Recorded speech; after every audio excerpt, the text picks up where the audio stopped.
Hola, ¿qué tal amigos de YouTube? Toca repasar los deportes de contacto como siempre aquí en FightAss y lo hacemos empezando hoy con el boxeo y nos vamos con un debut profesional porque este fin de semana, este sábado en el Gimnasio Metropolitano de Madrid debuta Jennifer Miranda, una púgil que tiene mucho nombre dentro del noble arte porque ha sido 9 veces campeona de España, roza la centena de combates en el campo amateur y después de muchos años en ese campo amateur ha decidido dar el salto a profesional.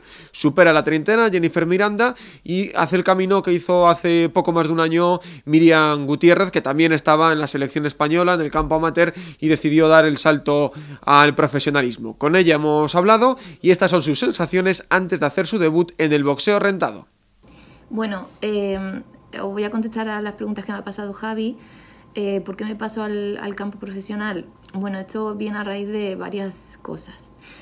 Resulta que cuando ya se me rompe cuando tengo el accidente de entrenando un día, se me rompe el ligamento cruzado y bueno, me quedo sin la opción de ir a los Juegos Olímpicos.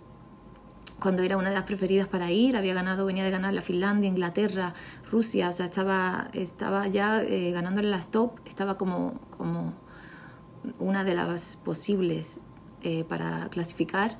Entonces cuando veo que mi sueño y por todo lo que había luchado durante 9 años se elimina de repente de mis objetivos porque ya era inviable, pues la verdad es que fue bastante traumático.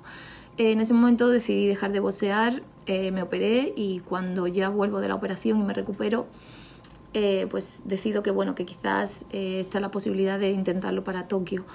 Entonces el problema fue que cuando hablo con la federación, bueno, hay que decir también que justo ahí ocurre el cambio de la federación que fue la que yo me llevo en mi recuerdo, la federación de Antonio Martín Galán. Fue cuando más nos rodó a las chicas, al equipo femenino nos trató, la verdad es que de una manera que se lo agradeceré siempre porque nos trató igual que a la de los hombres y la verdad es que llevo mucho tiempo luchando por esa igualdad, ¿no? de conseguir tener las mismas oportunidades que ellos. Entonces Antonio realmente nos hizo que eso fuera posible y la verdad es que nosotros le conseguimos contestar porque hicimos un buen equipo y estábamos rindiendo muy bien.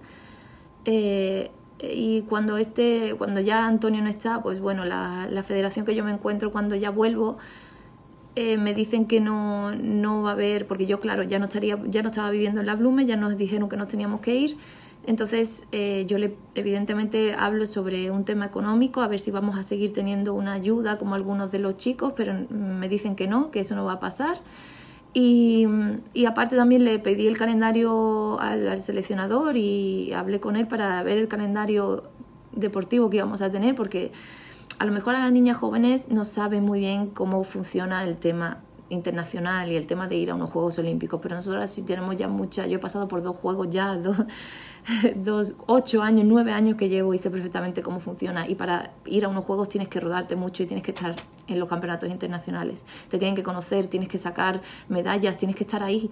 Entonces no iban a haber campeonatos y lo que podía decir o lo que iban a sacar eran nacionales, no había nada claro. Entonces yo sabía que así no iba a poder ir a unos juegos, iba a tirar 4 años de mi vida y la verdad es que no me apetecía, o no, tampoco ahora tengo tiempo para perderlo, ¿no? Ya tengo 31 y no podía seguir sabiendo que ese tiempo iba a ser tirado a la nada, porque no iba a poder conseguir, sin ir a muchos torneos internacionales como iban a tener los chicos, sin tenerlos yo no iba a poder conseguirlo.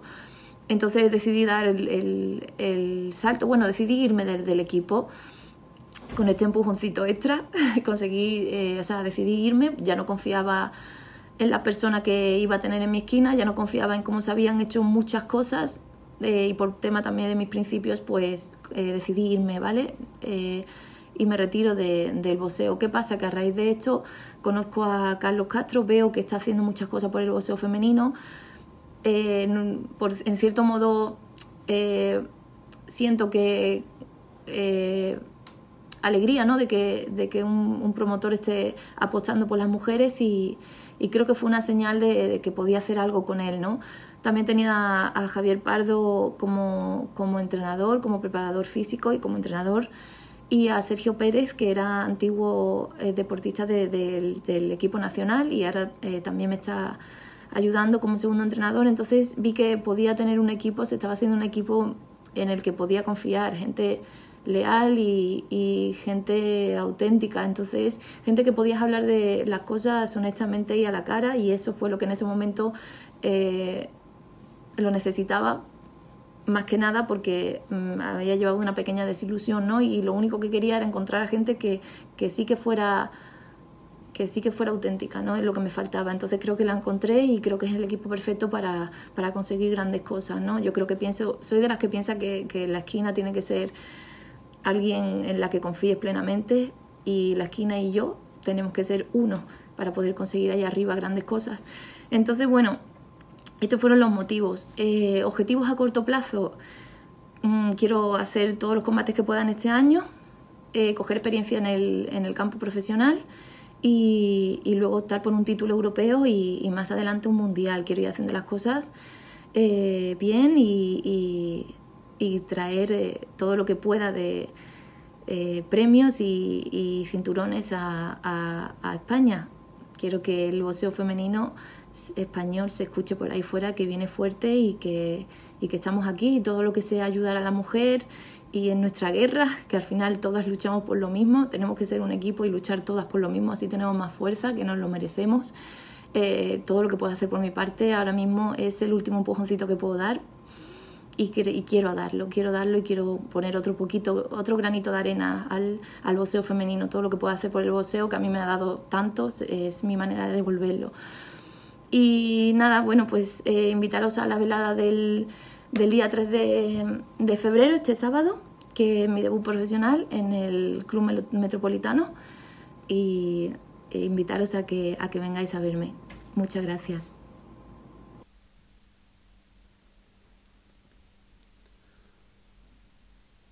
Hablamos ahora de más competición. Este fin de semana solo hay un combate más. Es el que enfrentará a Junior Dorticos contra Murat Gassiev. 22-0 para Dorticos con 21 KOs y Gassiev 25-0 con 18 KOs. El IBF del peso crucero está en juego, pero está en juego mucho más porque son las semifinales de las World Boxing Super Series. Por tanto, el que gane ya tiene rival, porque la semana pasada se enfrentaron Usyk y Briedis, ganó Usyk, ahora lo repasaremos, pero estando en este fin de semana, Dorticos y Gassiev es un combate muy interesante. Primero, porque Gassiev pelea en casa. Pasa como la semana pasada, el que menos pegada, si se puede decir que 18 KOs de 25 combates es tener poca pegada, es Gassiev, pelea en casa, y el más pegador, Dorticos, pelea afuera. Obviamente ambos van a tener que ir a buscar la lucha. Gassiev quizá pueda, pues digamos que aflojar un poquito más, pero no demasiado, porque sabe que la pegada de Dorticos puede ser clave. Por tanto, es un combate muy igualado, como pasó la pasada semana, y el que gane será pues una confirmación, como ocurrió también la semana pasada. En unas semifinales donde hay 4 boxeadores, todos invictos, con 83 combates y 0 derrotas, pues está claro que cada victoria es una confirmación y una ratificación del nivel que tienen. Y hablando del futuro, pero no de este fin de semana, nos vamos al miércoles de la semana que viene. Día 7, pelea John Fernández, debuta en Estados Unidos y lo hace ante Fatiou Fashinou. 28 victorias, 8 derrotas, 3 nulos y 15 combates ganados por KO de esos 28. Fashinou es el tercer rival que tiene John Fernández para esta pelea. Una pelea que ha pasado de todo con ella, porque primero fue un rival, luego fue otro. También apareció la opción de hacer el Mundial. Al final no se cerró porque la oferta que llegaba desde México era irrisoria y decidieron seguir centrados en ese debut en Nueva York, debut para el gran público estadounidense. Sabemos que las grandes veladas suelen ser en Nueva York con Las Vegas, o sea que debuta en un sitio importante John Fernández. Recordamos, 14 combates, ninguna derrota y 12 victorias por KO, todas ellas de manera consecutiva. Por tanto, ese récord hace que sus rivales pues al final tengan miedo y decidan no pelear contra el español. Hay que recordar que lo máximo que ha disputado son 7 asaltos y 8 combates a 12, pero es que antes los ha conseguido finalizar. La pegada del español es brutal y también su talento, y se enfrenta a un púgil muy vergado, un púgil que ha peleado contra grandes boxeadores y que no hay que menospreciar porque puede dar un susto y puede complicar mucho a John Fernández. Lo que buscan desde Buscobox y Maravilla Box es que, y también Divela Entertainment, que es la promotora que John Fer tiene en Estados Unidos, es que el vasco vaya ganando experiencia sobre el ring y lo haga con púgiles muy experimentados, como es el caso de Fasinou. El día 7, miércoles, debuta John Fernández en Estados Unidos.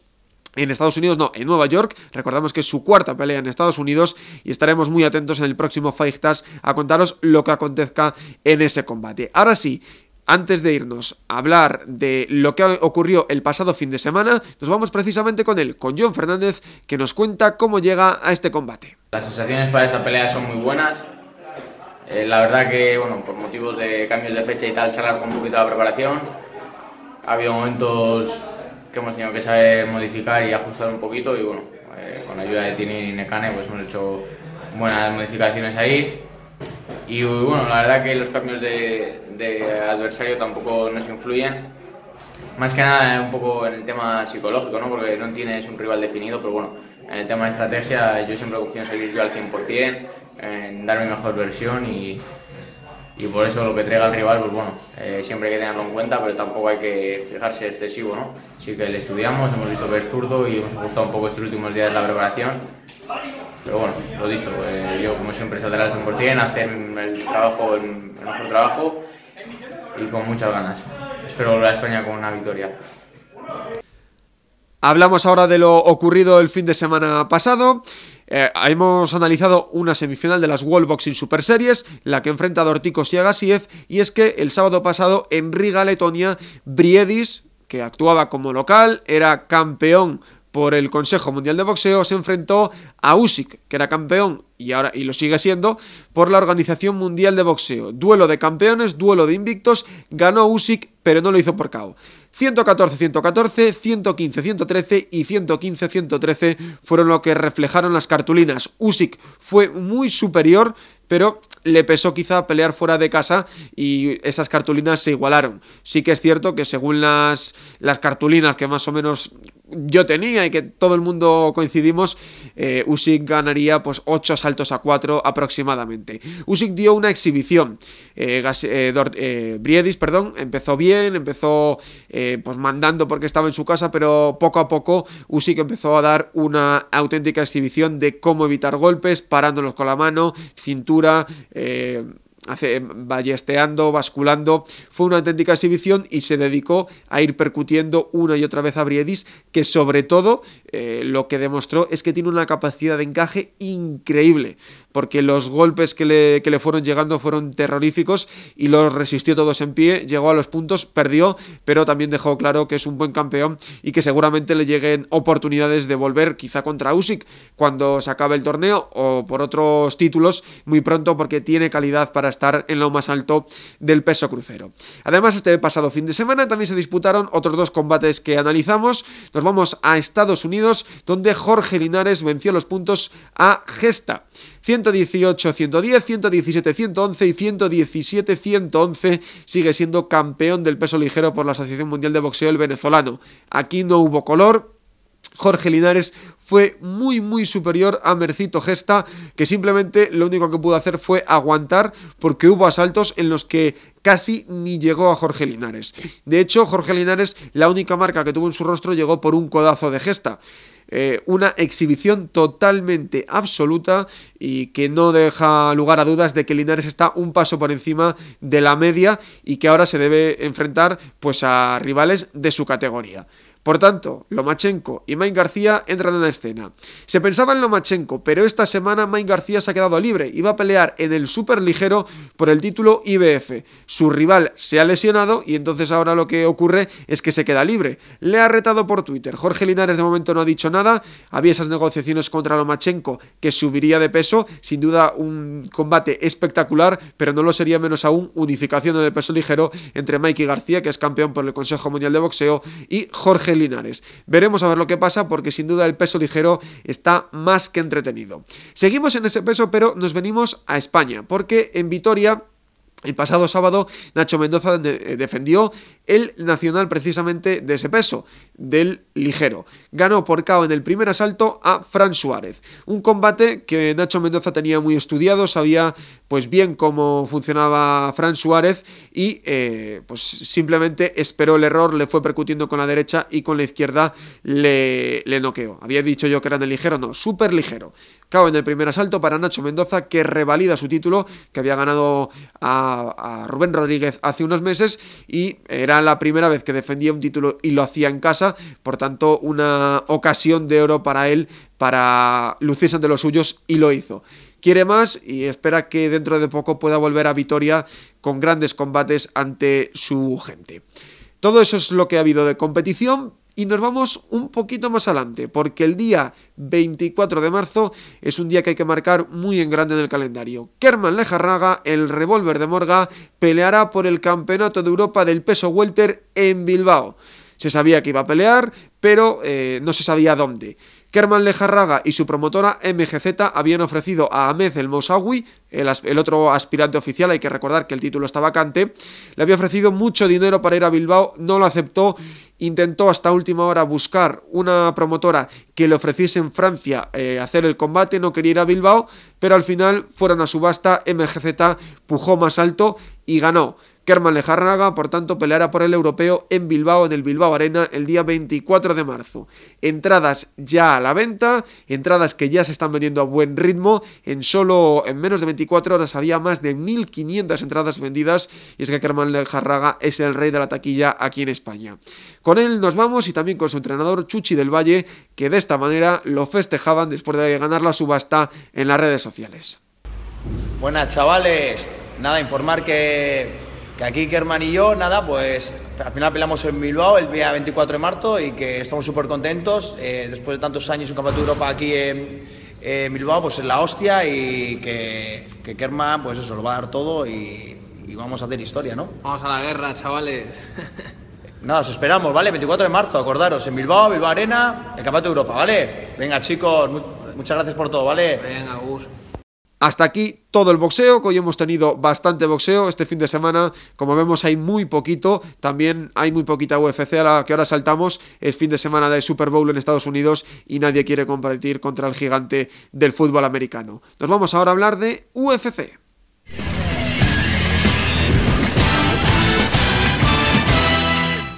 Hablamos de UFC, viajamos primero a Charlotte, a Carolina del Norte, donde el fin de semana pasada hubo un gran combate en los pesos medios. Llegaban dos hombres en progresiones completamente diferentes, pero que querían lo mismo, mirar hacia el título. Ronaldo Souza noqueó en el primer asalto con una patada terrorífica a Derek Brunson. Brunson venía en línea ascendente tras varias victorias. Souza había perdido en su último combate, que le había abierto, si hubiera ganado, la puerta del título. Además tenía una lesión en su codo, una lesión que le hizo pasar por el quirófano, le hizo estar bastante mal. De hecho, al acabar el combate reconocía que hace 4 meses aproximadamente no podía ni siquiera ducharse él solo. Finalmente se ha recuperado bien, volvió ganando, era el número 3 del ranking del peso medio, y esa victoria pues le catapulta. Va a haber en las próximas fechas la disputa del título absoluto y podría ser el momento del veterano brasileño. De un veterano brasileño del peso medio a otro brasileño también veterano en el mismo peso, porque este fin de semana, como he dicho, hay Super Bowl y la UFC no quiso hacer evento en Estados Unidos, pero sí lo hace en Brasil. Se va a Belém y allí disputa el combate estelar Lyoto Machida, 22 victorias, 8 derrotas, contra Eric Anders, 10 combates, 10 victorias y 6 de ellas por KO. Por tanto, lo tenemos claro. El veterano, que no viene en su mejor momento, ahora comentaremos por qué, contra la joven promesa que está arrasando allí por donde va y tiene su primer rival de entidad para demostrar si realmente puede seguir creciendo o si realmente le queda todavía mucho por conocer y por mejorar en la UFC. Machida es ese veterano, tiene 39 años y lleva 3 derrotas consecutivas. Si sumamos que de sus últimos 5 combates solo ha ganado 4, uno de ellos eso sí por título, pues le deja a Lyoto Machida en una situación muy comprometida. Necesita ganar ante los suyos para pensar en seguir por lo menos estando en combates principales. Está el número 13 del peso medio y se enfrenta contra Anders, que no tiene ranking, por tanto pierde mucho si pierde y tampoco gana demasiado si gana, pero por lo menos podría volver a tener otro combate principal en el que buscar dar un salto ya sí en la clasificación. Anders, por su parte, obviamente no tiene nada que perder, no está entre los 15 primeros rankeado, está fuera de ranking por tanto, pero una victoria le metería ahí y le metería seguramente más adelante del puesto número 13, porque lo que ha hecho en sus últimos combates es aplastar a sus rivales, ganando de manera muy clara, gusta mucho en la compañía y por eso lo han querido poner una dura prueba, porque pelea contra Machida, toda una leyenda de las artes marciales mixtas y que encima pelea en su casa. Por tanto, si pasa ese examen, podría seguir teniendo carteles principales y seguir escalando en la competida división de los pesos medios. Esto es todo lo que hay de UFC. Hay poquito, como digo, por esa Super Bowl, pero la próxima semana ya tendremos más competición porque se acerca el siguiente UFC potente con título en juego. Ahora nos vamos a hablar de técnica de boxeo y para ello viajamos al gimnasio Origen Tai Martín de Madrid, donde Pablo Navascués nos lo descubre.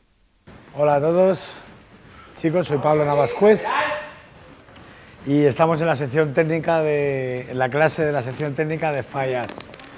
Y hoy vamos a dar la contra de derecha sobre la izquierda recta, ¿vale? Entonces, mirad, estamos aquí, sujeta ahí Pablo. Cuando tiran la izquierda recta, tira. Esquivamos y a la vez la derecha por arriba. Tira la izquierda, derecha por arriba y justo nos quedamos aquí para el gancho al hígado. Contra de derecha, a la vez, no, contra la izquierda y gancho al hígado. ¿De acuerdo? Ese es uno de los golpes favoritos míos cuando yo peleaba. Pues ahí estaba Pablo Navascués hablándonos de boxeo, de golpes y también de muchas historias. El bueno de Pablo Navascués desde ese gimnasio El Origen Tai Martín de Madrid. Nosotros nos despedimos hasta el próximo jueves, donde volveremos a hablar de boxeo, de UFC y de todos los deportes de contacto. ¡Chao, chao!